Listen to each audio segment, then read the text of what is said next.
আল্লাহ তাআলা কোরআনে আয়াত নাযিল করে জানায়া দিয়েছেন,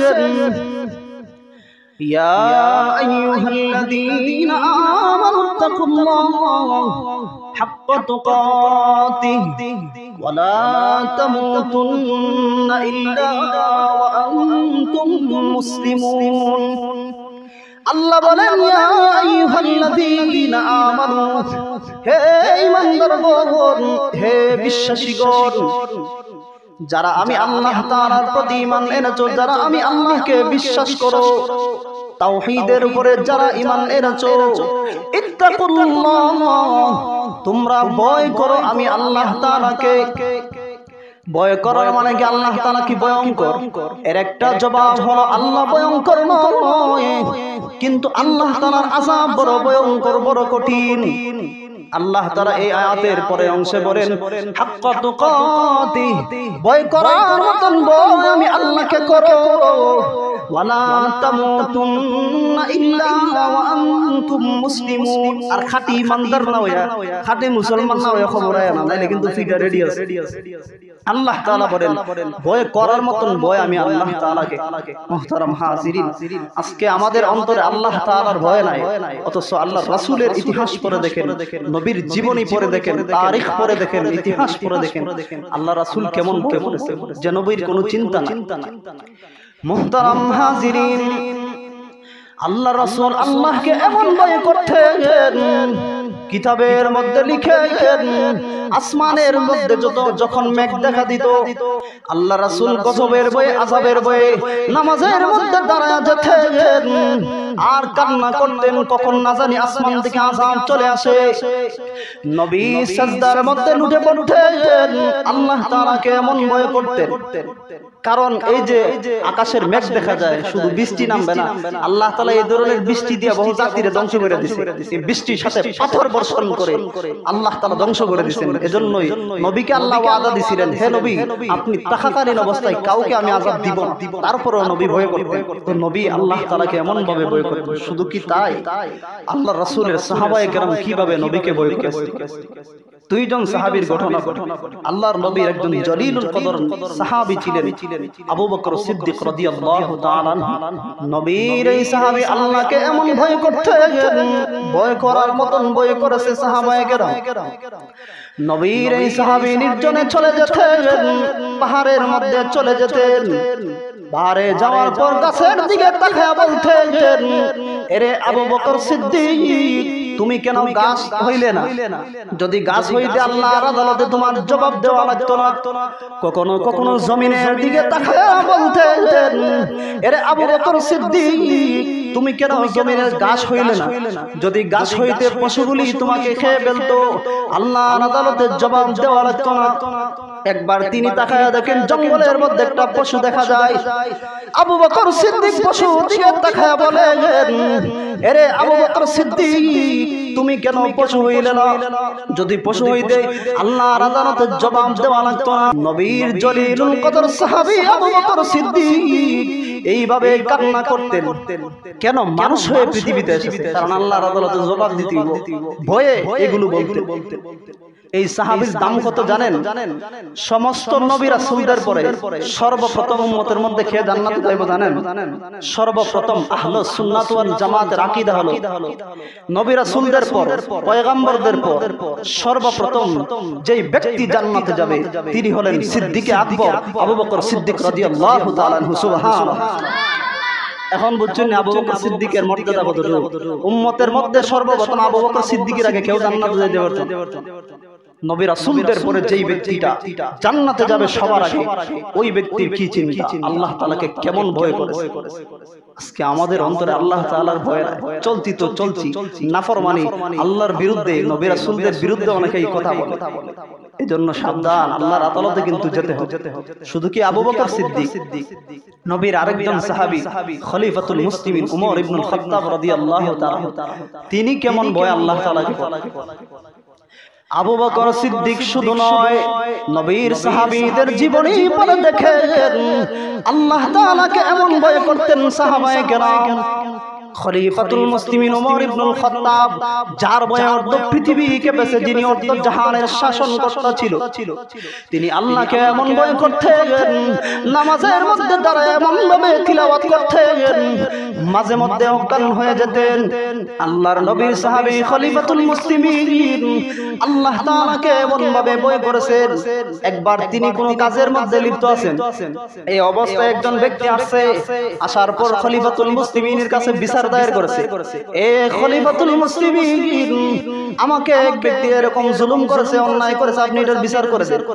এখন খলিফাতুল মুসলিমিন বিচার না করে উল্টা যে ব্যক্তি বিচার দিয়েছে এই ব্যক্তিরে বেতারাঘাত করছে। এটা তো খলিফাতুল মুসলিমিন অন্যায় করে ফেলেছে, কারণ ওনার কাছে বিচার দিচ্ছে রাষ্ট্রনায়ক, উনি উল্টা তারাই আঘাত করছে। তখন ওই ব্যক্তি চলে গেছে, বিচার পায় নাই। খলিফাতুল মুসলিমিন তৎক্ষণাৎ লোক পাঠিয়ে আনালেন, ওই ব্যক্তিকে নিয়ে আসো তাড়াতাড়ি।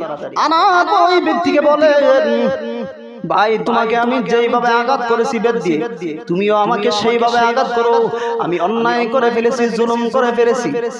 ওই ব্যক্তি খলিফাতুল মুসলিমিনকে বললেন, আমি আপনাকে ক্ষমা করে দিলাম, আল্লাহ তাআলা আপনাকে ক্ষমা করুন। ক্ষমা কইরা দিছে। তারপরে খলিফাতুল মুসলিমিন কি করলেন, দৌড়ে ঘরের মধ্যে চলে গেছে।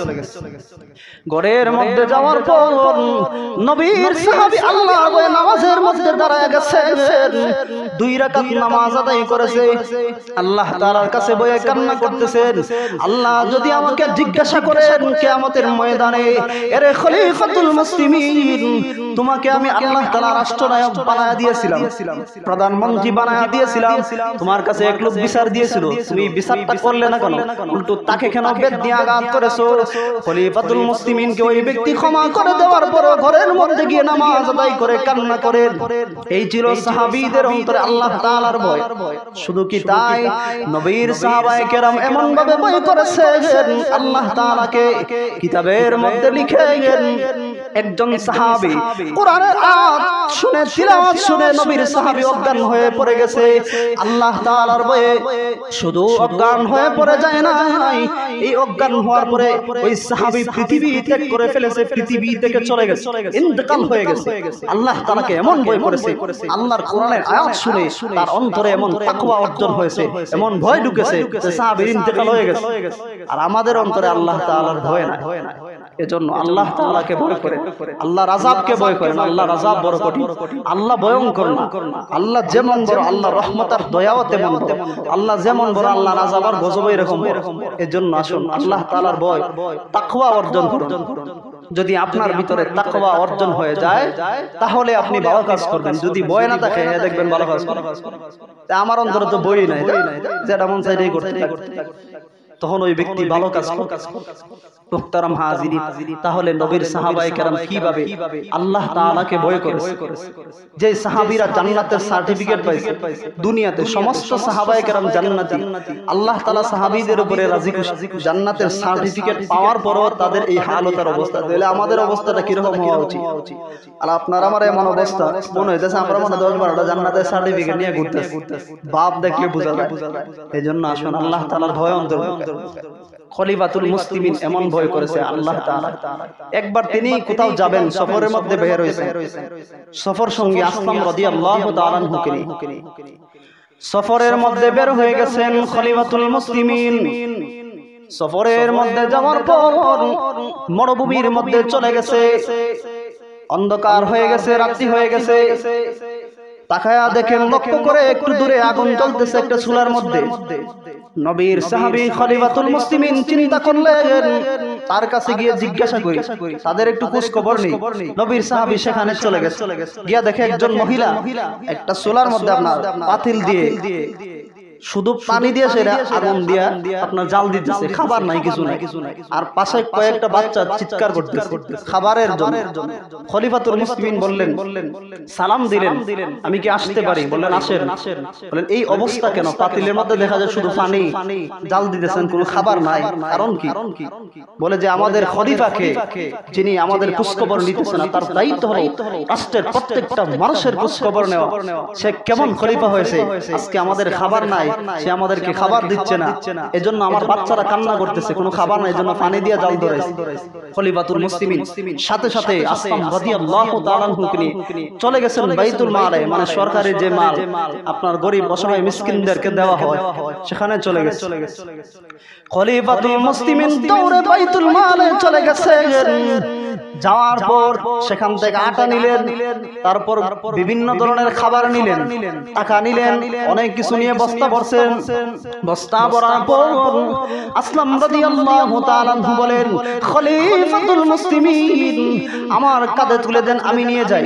খলিফাতুল মুসলিমিন আসলাম রাদিয়াল্লাহু তাআলা আনহুকে বলেন, এরে আসলাম, কিয়ামতের ময়দানে আল্লাহ যদি আমাকে জিজ্ঞাসা করেন আমি কি জবাব দিব?